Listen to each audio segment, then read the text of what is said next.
Very good morning to all of you. Now today we will discuss the topic colloidal solution. ठीक है, इस chapter में सबसे पहले आप क्या जाने? What is matter? Matter anything that has mass and which occupies some space are known as matter. फिर मैटर को हम लोग कैसे डिवाइड किए? प्योर और इम्प्योर फॉर्म में. Pure and impure. Element and compounds are considered as pure substance and mixture is considered as impure substance. ठीक है, फिर मिक्सचर को भी हम दो भाग में डिवाइड करते हैं, होमोजीनियस और हेट्रोजीनियस. होमोजीनियस में क्या आता है? True solution. और हेट्रोजीनियस में क्या आता है? Colloidal solution and suspension. ठीक है, ट्रू सॉल्यूशन और सस्पेंशन के बारे में हम लोग पिछले क्लास में पढ़ चुके हैं. Now our topic is here colloidal solution, also named as colloids. Okay, तो ये होता क्या है? Colloidal solutions are heterogeneous mixture. तो आपको यहीं से पता चल रहा है मिक्सचर है, हेट्रोजीनियस है, उसी में आता है colloidal solution. So colloidal solutions are heterogeneous mixture but particle size is in between. Mainly तीनों में डिफरेंस क्या चीज में रहता है? सॉल्यूशन, कोलाइडल सॉल्यूशन और सस्पेंशन में पार्टिकल के साइज का. ठीक है, इन बिटवीन 1 नैनोमीटर से 100 नैनोमीटर. ठीक है, इसका पार्टिकल का साइज क्या होता है कोलाइडल सॉल्यूशन का? Between 1 nanometre to 100 nanometre.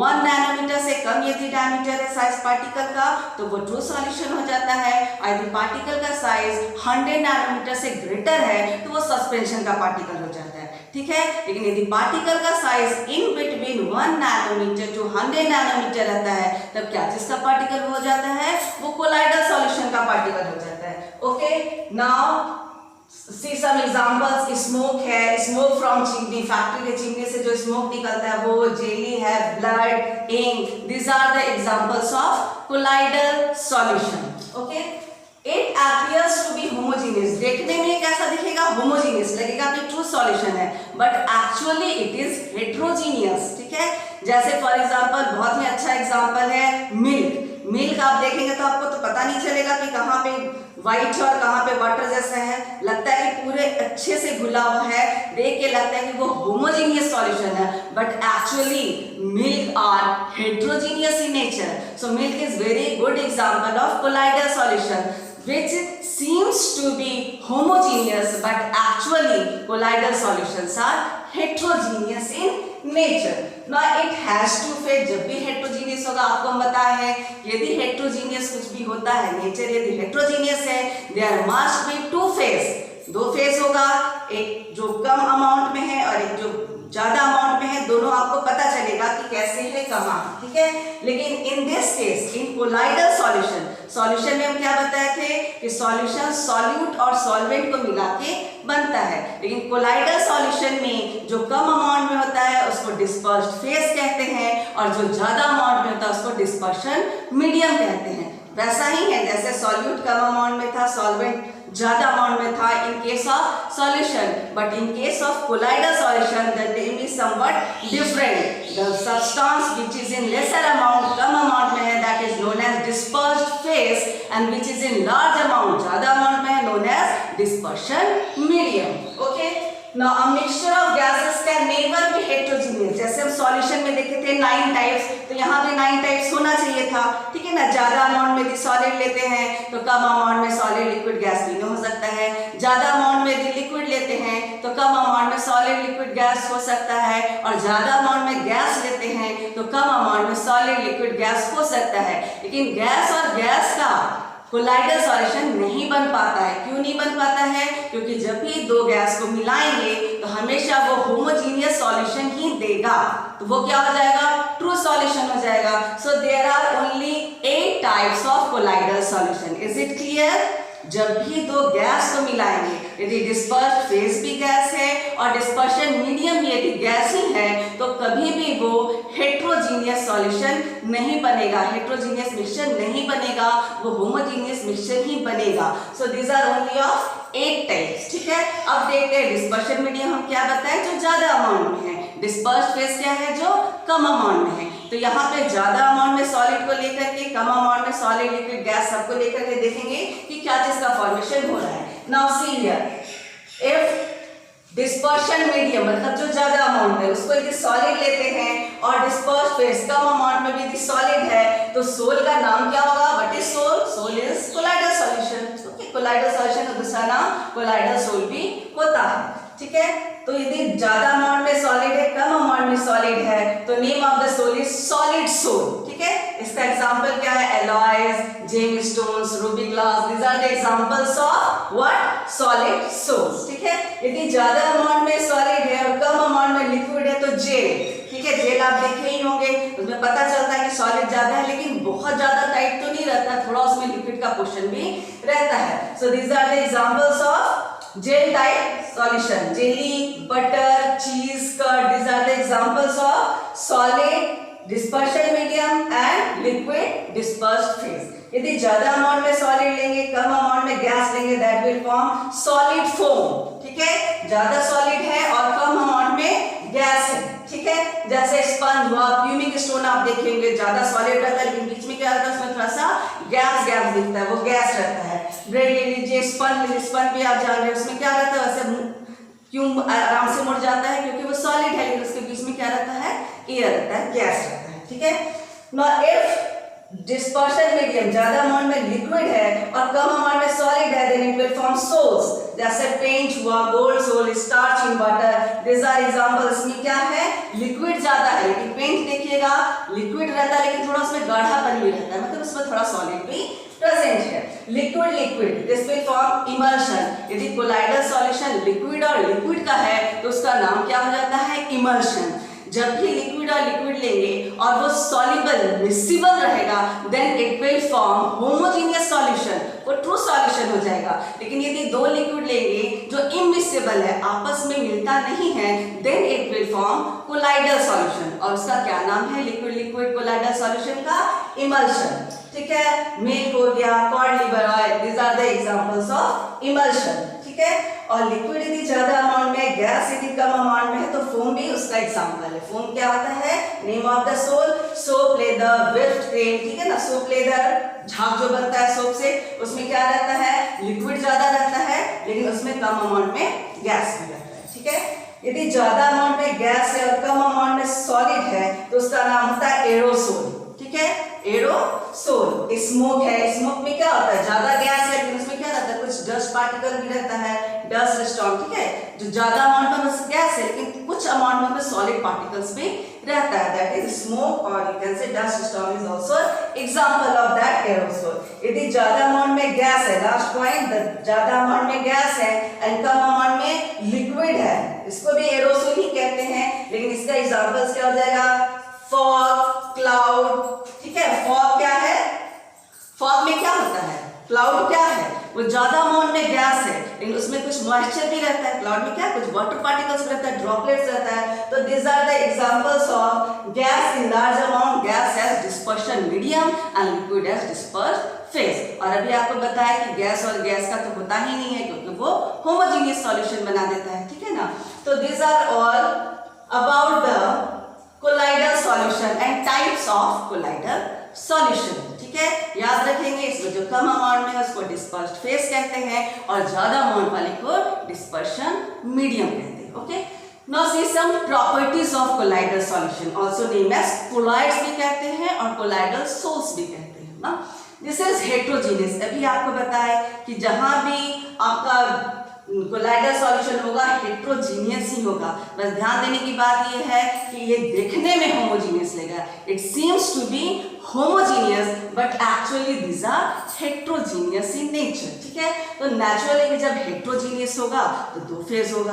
दो फेजेस में क्या क्या होता है? डिस्पर्स्ड फेज जो कम अमाउंट में होता है, सेकेंड इज डिस्पर्शन मीडियम जो ज्यादा अमाउंट में होता है। ठीक है, और पार्टिकल साइज भी आपको बता दिए, particle size is in between 1 nanometre to 100 nanometer, मतलब कि ट्रू सॉल्यूशन के पार्टिकल से बड़ा होगा और सस्पेंशन के पार्टिकल से छोटा होगा। क्योंकि यदि 1 नैनोमीटर से कम है तो वो ट्रू सॉल्यूशन का पार्टिकल का साइज हो जाता है और 100 नैनोमीटर से डायमीटर यदि पार्टिकल का बड़ा है तो वो क्या हो जाता है? सस्पेंशन का पार्टिकल हो जाता है। ठीक है, तो particle size is in between 1 nanometre to 100 nanometer. आपको पता होगा 1 nanometer is equal to 10 to the power -9 meter. Okay, now can be seen under microscope. ऐसे तो नहीं दिखता, आप मिल्क लेकर के देखिएगा, सोचिएगा इसका पार्टिकल दिखे तो ऐसे नॉर्मली नहीं दिखता है, but it can be seen under microscope. Microscope से इसका पार्टिकल आपको दिखाई दे देगा। This can pass through ordinary filter paper. यदि ऑर्डिनरी फिल्टर पेपर लेंगे तो ये जिस तरह से ट्रू सॉल्यूशन पार हो जाता है वैसे ये भी पूरा का पूरा पार हो जाएगा। आप इसको करके देख सकते हैं। आप मिल्क लीजिए और नॉर्मल फिल्टर पेपर लीजिए, यदि आप दूध को उसमें डालेंगे, फिल्टर करना चाहेंगे तो क्या होगा? नहीं होगा, सारा का सारा दूध नीचे चला जाएगा। So you can't separate colloidal solution by the process filtration. ठीक है, लेकिन यदि स्पेशल टाइप का फिल्टर पेपर बनाते हैं, जैसे आपका है एनिमल मेम्ब्रेन का यदि लेयर रहता है, उसके थ्रू यदि पास करेंगे then you can separate colloidal particles. Dispersed phase को आप अलग कर सकते हैं। Okay, colloidal particles carry charge. अब देखिए कि आखिर ये जो है ये सस्पेंडेड क्यों रहता है, ये ऊपर ही क्यों रह जाता है, वो नीचे जाके बैठता क्यों नहीं है? So major thing is all colloidal particles जो डिस्पर्स्ड फेज होता है, ठीक है, ऑल कंटेन्स चार्ज। सब में क्या होता है? चार्ज। और यही कारण है कि वो सस्पेंडेड रहता है और नीचे जाकर के सेटल डाउन नहीं होता है। और ये भी बहुत जरूरी है जानना कि कोई भी कोलाइडल पार्टिकल में जो भी डिस्पर्स्ड फेज का पार्टिकल का चार्ज होता है वो सेम होता है, आइदर पॉजिटिव और नेगेटिव। पॉजिटिव भी हो सकता है, नेगेटिव भी हो सकता है, लेकिन पॉजिटिव होगा तो सारे का पॉजिटिव होगा और नेगेटिव होगा तो सारे का नेगेटिव ही होगा। यदि सारे का पॉजिटिव है नेचुरली वो क्या करेगा? एक दूसरे को रिपेल करेगा। Suppose this is positive, next dispersed particle is also positive, what will happen? All will repel each other. ठीक है, सब एक दूसरे को क्या करेगा? देयर इज रिपल्शन, सब एक दूसरे को धक्का देते रहेगा, इधर उधर ठेलते रहेगा, तो क्या होगा कि वो नीचे जाकर के बैठ नहीं पाएगा। इसलिए क्या होता है? कोलाइडल पार्टिकल्स कैरी चार्ज, और यही कारण है कि वो क्या होता है? सस्पेंडेड रहता है, बॉटम में आके सेटल डाउन नहीं होता है। ठीक है, जैसे कुछ एग्जांपल है, हीमोग्लोबिन हुआ, आयरन और एल्यूमिनियम हाइड्रोक्साइड हुआ, कैल्शियम का हाइड्रोक्साइड हुआ, सब क्या चीज रहता है? सब पॉजिटिवली चार्ज पार्टिकल रहता है। ठीक है, और कुछ जिलेटिन है जो पॉजिटिव हो जाता है, लो पीएच वैल्यू रहता है तब, और हाई पीएच वैल्यू होता है तब वो नेगेटिव चार्ज कंटेन करता है। तो जितना भी कोलाइडल पार्टिकल्स है, मतलब कोलाइडल सॉल्यूशन में जो डिस्पर्स्ड पार्टिकल्स है, डिस्पर्स्ड फेज का पार्टिकल है, वो क्या होता है? All are charge particle, either all will be positively charge और negatively charge. So there is repulsion, तो सेटल डाउन नहीं होता है। Next is Brownian movement. ठीक है, इसका नाम ब्राउनियन मूवमेंट क्यों पड़ा? क्योंकि किस साइंटिस्ट के द्वारा दिया गया था? Robert brown. ठीक है, रॉबर्ट ब्राउन एक फॉरेनर साइंटिस्ट थे। वो क्या बताए थे कि इसका जो पाथ है, ब्राउनियन मूवमेंट का जो पाथ है, सपोज कीजिए ये पाथ है, ऑल आर और कंटेन समझा, ये इधर जाता है, इधर जाता है, ये इधर चला जाएगा, फिर दिस जिगजैग पाथ। ये पाथ कैसा है? जिगजैग पाथ है। ठीक है, और इसको कौन स्टडी किए थे? फर्स्ट टाइम कौन स्टडी किए थे? रॉबर्ट ब्राउन, एक फॉरेनर साइंटिस्ट थे। उसको बताए थे कि जो पार्टिकल का मूवमेंट होता है वो कैसा होता है? जिगजैग होता है, इसलिए इसके मूवमेंट का नाम ही क्या दे दिया गया? Brownian movement. So this question is very important for you. What is this Brownian movement and why it is named so? ठीक है, उसके बाद टिंडल इफेक्ट। टिंडल इफेक्ट के बारे में भी आपको बताए थे। क्या होता है? कोई भी पार्टिकल यदि बीम ऑफ लाइट को स्कैटर करता है, ठीक है ना, पार्टिकल है उस पे यदि बीम ऑफ लाइट देते हैं, ठीक है, और स्कैटरिंग हो जाता है, वो क्या होता है?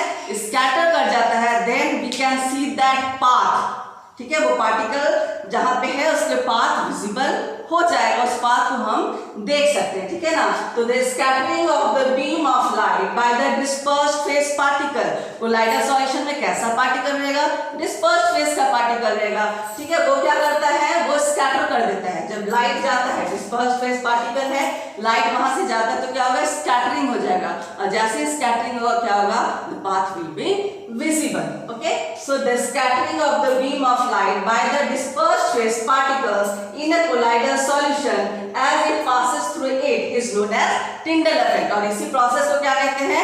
This effect is known as Tyndall effect. ठीक है, क्योंकि जो ट्रू सॉल्यूशन का पार्टिकल होता है बहुत ही छोटा होता है, उससे स्कैटरिंग नहीं हो पाता है, उसमें जब लाइट जाता है तो स्कैटर नहीं कर पाता है, but dispersed phase size of this colloidal solution is sufficient to scatter the beam of light. इसका साइज, इसके पार्टिकल का साइज सफिशिएंट होता है और बीम ऑफ लाइट को स्कैटर कर देता है। So we can easily see the path of colloidal solution. Now last point is colloidal solution in which only liquids participate are known as emulsion। यहाँ आपको बताया कि यदि दो लिक्विड मिलकर के colloidal solution बनाता है तो उसका क्या नाम दिया गया है?